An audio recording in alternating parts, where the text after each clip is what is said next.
Hola, mi nombre es Jorge Camacho, soy licenciado en Administración, egresado de la Universidad de los Andes, Núcleo Pedro Rincón Gutiérrez.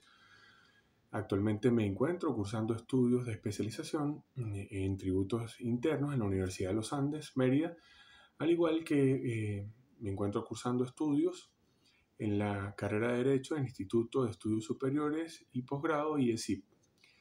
A continuación hablaremos acerca de la personalidad jurídica.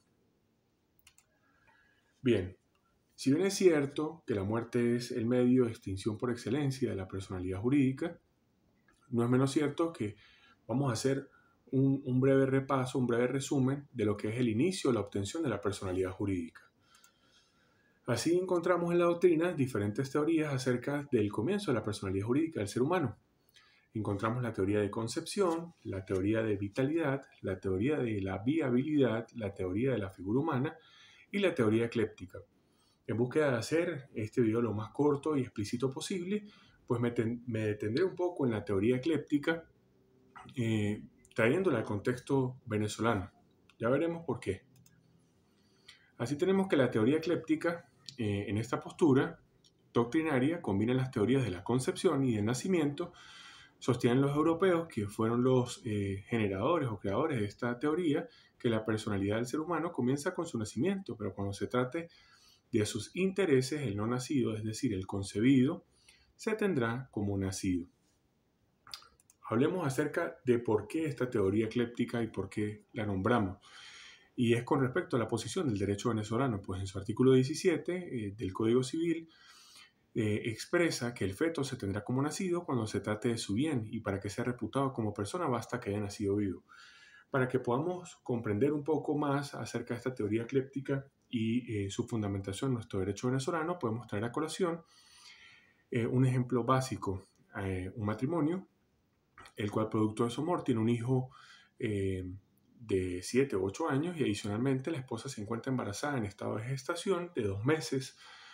En ese momento su esposo fallece y es necesario, debido al lapso perentorio para la interposición de la declaración sucesoral, la cual son 180 días establecidos en la ley, 6 meses, nos daría 8 meses, por lo cual no es necesario o no podríamos esperar hasta el nacimiento del bebé para determinar si efectivamente se va a incluir o no en la declaración sucesoral. En tal sentido, pues verificamos que efectivamente, de acuerdo a la ley, el feto se tendrá como nacido cuando se trate de su bien. Es decir, que para la inclusión dentro de la declaración sucesoral se debe incluir al concebido y no nacido. En caso de que posteriormente, para el momento de su nacimiento, el mismo nazca fallecido, pues bueno, el mismo legislador contempla cuáles serían las formas y los métodos para que retrotraer el proceso hasta ese momento. Bien. El nacimiento, hablemos acerca del nacimiento y su prueba. La opinión dominante en la doctrina es que para considerar al niño como nacido, basta que haya salido totalmente del seno materno, incluso cuando no se haya cortado el cordón umbilical. Para determinar si efectivamente el niño nació vivo, actualmente, debido a los avances en tecnología, tenemos uno de los métodos de prueba que se llama doximasias, en el cual se verifica en la cavidad pulmonar si efectivamente hubo oxígeno, es decir, si el bebé efectivamente logró respirar, por tanto nació vivo para su efecto o consecuencia jurídica. Ahora sí, hablemos del caso que nos atañe, extinción o fin de la personalidad del ser humano. Como hablamos al principio, la muerte en todo sentido biológico del término es la única causa de extinción de la personalidad del ser humano. Es decir, el ser humano muerto no es sujeto de derecho. Vamos a poner un ejemplo simple, ya que vemos aquí las funciones vitales. La persona que se encuentra recluida en algún centro hospitalario, se arma de alboroto de que presuntamente falleció, acude a él el médico tratante, verifica las funciones vitales, sus signos vitales, y determina su fallecimiento. Deja sentado el acta correspondiente y su prueba es esta misma acta de defunción. Cabe destacar que, al carecer de una prueba real o directa de la muerte, se utilizan como pruebas indirectas o presunciones los llamados sistemas de premoriencia y conmoriencia, los cuales trataremos a continuación. Perdón. El sistema de premoriencia. De acuerdo con este sistema, se determina cuando no existe un orden de muerte que sobrevive el más fuerte, tomando como base para ello criterios objetivos como el sexo o la edad. Hablemos quizás de la materia sucesoral, para poner un ejemplo. Las personas llamadas a suceder van montadas en un vehículo, sufren un accidente y se necesita determinar para efectos sucesorales cuál de ellas falleció primero. Si implementamos el sistema de premoriencia, determinaría que las personas de mayor edad, es decir, aquellos de 100 años, falleció primero que la persona de 30 o de 40 años, igual de su sexo, primero falleciendo las femeninas o hembras antes que los varones. Esto es determinado por la doctrina como de carácter arbitrario. En nuestro sistema judicial podremos hablar acerca del sistema de comoriencia, y esta es en contraprestación completa al sistema anteriormente visto de premoriencia. Como crítica razonable por demás a la presunción establecida en el sistema de premoriencia, la mayoría de las legislaciones modernas, incluyendo la venezolana, consideran que al establecerse el orden de muerte de varias personas llamadas a sucederse recíprocamente, se presume que todos o todas fallecieron al mismo tiempo, de conformidad con el artículo 994 del Código Civil venezolano, el cual me permito leer, y cito diciendo: si hubiera duda sobre cuál de los dos o más individuos llamados recíprocamente a suceder haya muerto primero que el otro, el que sostenga la anterioridad de la muerte del uno o del otro deberá probarla. A falta de pruebas, se presumen todos muertos al mismo tiempo y no hay transmisión de derechos de uno a otro. Este sentido o este sistema es sumamente importante, primero porque es fundamental en nuestra legislación venezolana y adicionalmente, veámoslo en el caso en cuestión. Padre e hijo van en un vehículo, sufren un accidente, el hijo tiene su esposa y descendientes, y adicionalmente el padre pues tiene su esposa, la madre de su hijo. En tal sentido, la yerna del padre, es decir, la esposa del hijo, sostiene que el padre falleció primero y que posteriormente lo hizo su hijo para poder obtener la cuota hereditaria correspondiente del padre al hijo y del hijo a sus descendientes, ¿ok? Pero para poder hacerlo debe existir prueba de ello, es decir, el padre debe demostrar que el padre efectivamente falleció cuando ocurrieron o concurrieron los órganos rescatistas, llegaron al lugar y el padre se declaró muerto en el sitio, mientras que el hijo duró, no sé, por decir un ejemplo, 3 días en UCI y posteriormente falleció. En caso de que no haya prueba de ello, se determina que todos fallecieron al mismo tiempo y lo más importante en materia patrimonial o sucesoral, se dice que no hay transmisión de derechos de unos a otros. Bien, hablemos un poco acerca de la extinción de la personalidad jurídica, y una de las cosas que nos encontramos que es necesario recordar es la no presencia. Las personas que no se encuentren dentro de los límites de la República, pero cuya existencia no esté en duda, y dicha persona sea demandada o sea necesario practicar alguna diligencia para la cual sea insoslayable su notificación, se le nombrará un defensor, siempre que se trate de sus derechos e intereses y cuando no existe un prenombrado o previamente apoderado. Bien, ¿cómo podemos determinar esto? La persona no es cuestión de verificación a través de la litis si la persona está o no viva, sino que por el contrario no está en el país, simplemente no está. ¿Cómo se determinaría? A través del tribunal se solicita los movimientos migratorios de la persona y se determina que no está, pero es necesario que haya un proceso judicial y sea insoslayable, tal como lo expresa aquí el texto, su notificación, para lo cual el tribunal nombrará un apoderado que lo representará en el juicio respectivo, siempre y cuando no haya sido prenombrado o previamente exista un apoderado judicial. ¿Ok? Hablemos acerca de la ausencia. Bueno, la ausencia es la condición de la persona física cuya existencia es incierta debido a determinados hechos o circunstancias especiales. En tal sentido, existen fases o etapas del ausente. Esto es un proceso que se lleva a través del Poder Judicial y que veremos en cada una de sus etapas de la siguiente manera. Primero, la presunción de ausencia. El supuesto de hecho consiste en que la persona haya desaparecido de su último domicilio o residencia y que no se tengan noticias de la persona. No es necesario el transcurso de un plazo determinado.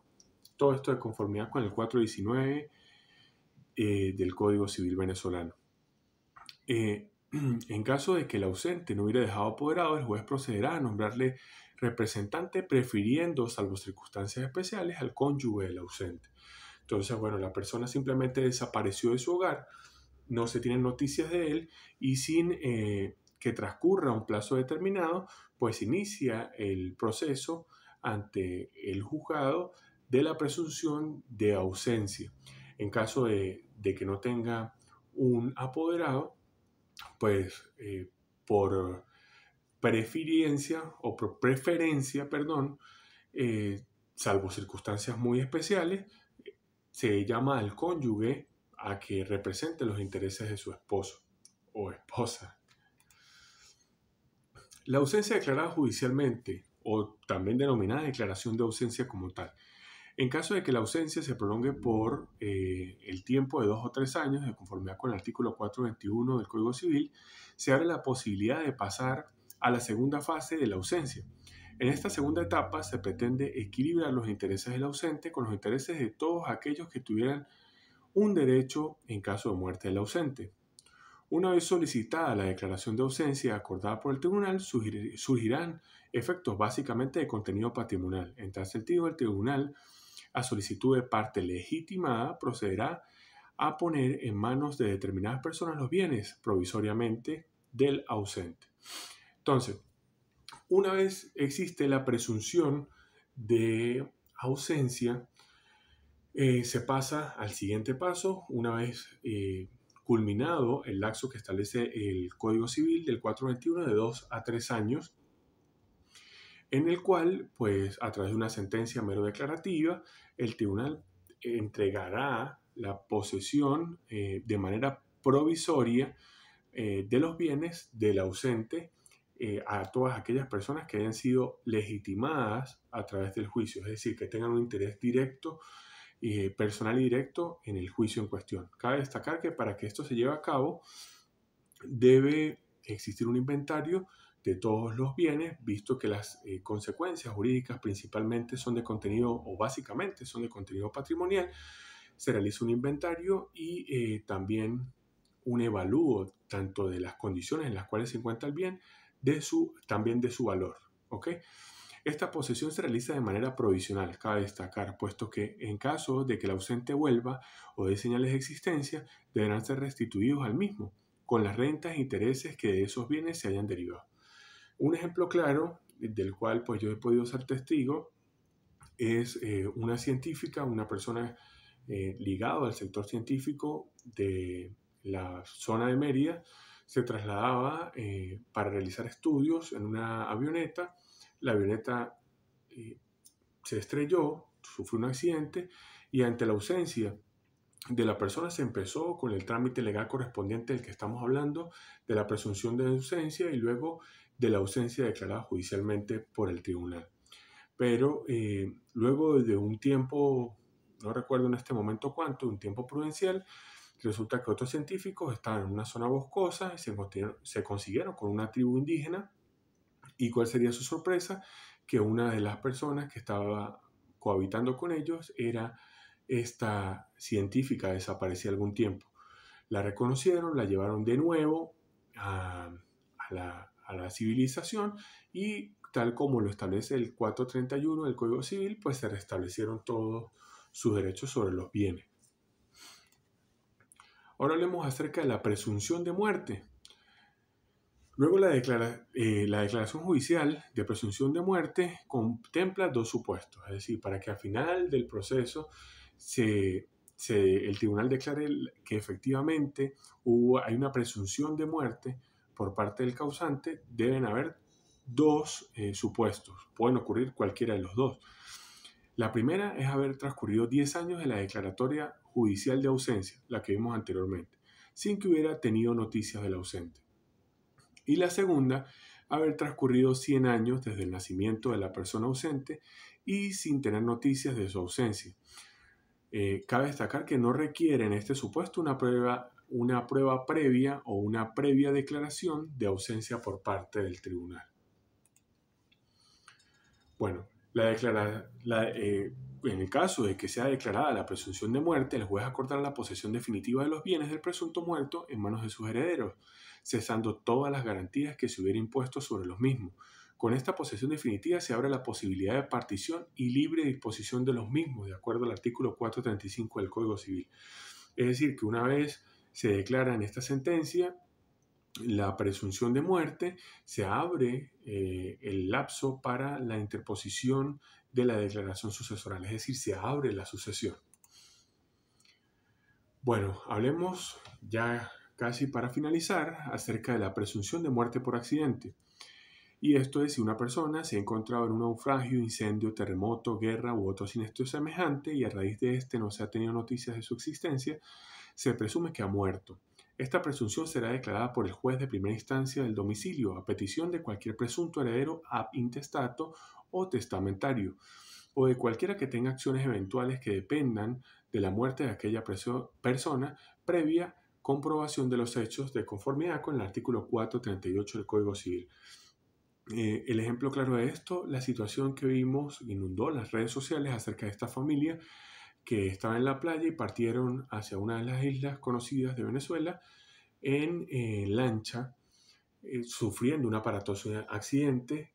Se rescataron algunas de las personas, pero de los demás desaparecidos pues no hubo noticia alguna. En tal sentido, pues este artículo 438 en la materia civil le correspondería para poder solicitar la presunción de muerte por accidente una vez presentados todos los hechos que son públicos y notorios al respecto del accidente acaecido. Bien, solicitada la presunción de muerte, hablemos de la formalidad, solicitada la presunción de muerte por accidente, se publicará por la prensa durante 3 meses con intervalo de 15 días por lo menos.